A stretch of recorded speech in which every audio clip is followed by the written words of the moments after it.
guys, welcome back to our channel and welcome to Blue Room Reading. Today we're going to finish up the last part of the Magic School Bus, Lost in the Solar System. I believe part 2 we wrapped up with Justice, so Sayana's going to start off and hope you guys enjoy.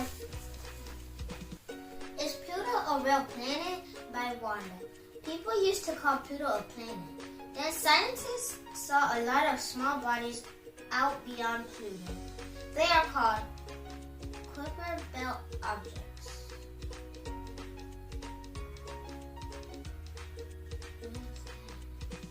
KBOs? KBOs for short. Now scientists call Pluto a KBO or Plutoid. Plutoid.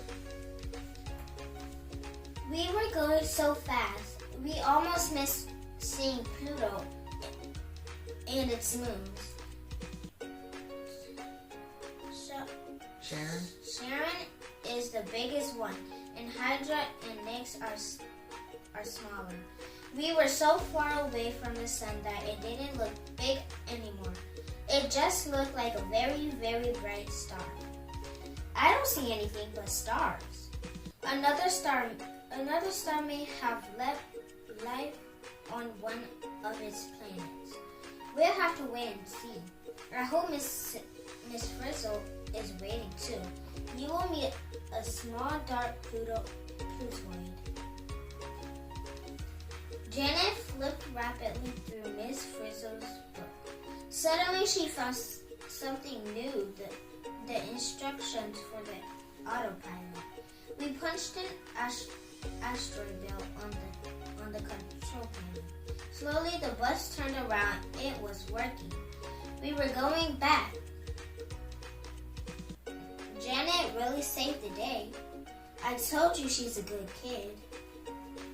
Beyond Pluto, stars and more stars by Alex. Beyond our solar system are billions and billions of stars. There are so many stars and they are so far away that our minds cannot even imagine it. Some of those stars appear to have planets and some of those planets can have life on them, just like our Earth.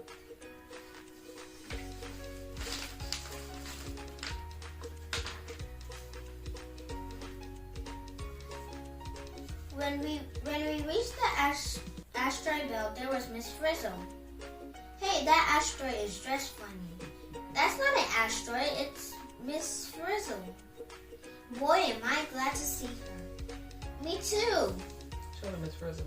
Last time Miss Frizzle, if you guys don't remember, she was lost out in space. So now she's appeared, and thank God she's okay. But she looks like an asteroid according to the students.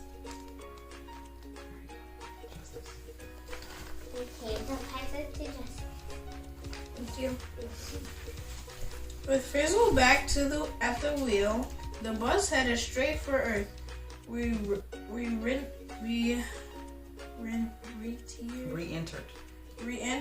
the atmosphere, landed with a thump, and looked around. Boys and girls, we are arriving on Earth, the third planet from the sun. We were in the school parking lot again. The rockets were gone. The spacesuits were gone. The bus was a wreck. Everything was back to normal. Thank goodness. Hello again, old friend.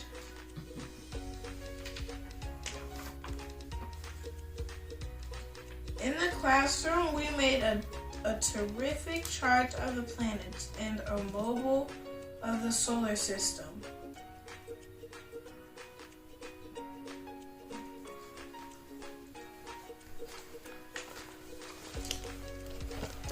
Solar system mobile.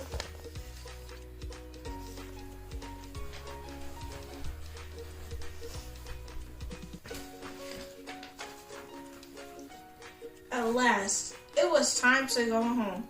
It had been a typical day in Miss Frizzle's class. Now we had only one problem. Would anyone ever believe us when we told about our trip?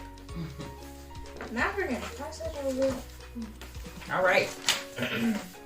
Remember, a lot of dialogue between the students and the teacher. So here we go. Looking to wrap this up We went to outer space today, one student said. Of course you did, dear. This young lady's talking to her parents. Another kid's talking to someone at the bookstore. And there was Miss Frizzle floating around the asteroids. The librarian, she says, what an imagination. Next dialogue, my favorite planet was Jupiter. No, maybe Mars. Of course Saturn was gorgeous too. Mom, make him stop. We could have been lost in space forever.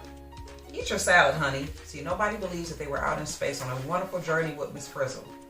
But again, your imagination can take you to the outer limits and beyond and back. So, attention readers, do not attempt this trip on your old school bus. 3 reasons why not. Number 1, attaching rockets to your school bus will upset your teacher, the school principal, and your parents. It will not get you into orbit anyway. An ordinary bus cannot travel in outer space, and you cannot become astronauts without years of training. Number 2, landing on certain planets may be dangerous to your health. Even astronauts cannot visit Venus, it's just too hot. Mercury, it's too close to the sun. Or Jupiter, the gravity would crush human beings. People cannot fly to the sun. Its gravity and heat would be too strong. Number 3, space travel could make you miss dinner with your family for the rest of your childhood. Even if a school bus could go to outer space, or could never travel through the entire solar system in one day. It took years for the Voyager space probes to do that. On the other hand, if a red-haired teacher in a funny dress shows up at your school, start packing. All right, so that was the Magic School Bus Lost in the Solar System. Thank you, everybody, for a wonderful read. We did this in 3 parts, just to break it up, have a shorter little bedtime story for everybody. And what do we want to say? Thank you for watching our YouTube channel. Make sure you hit the thumbs up. Good night.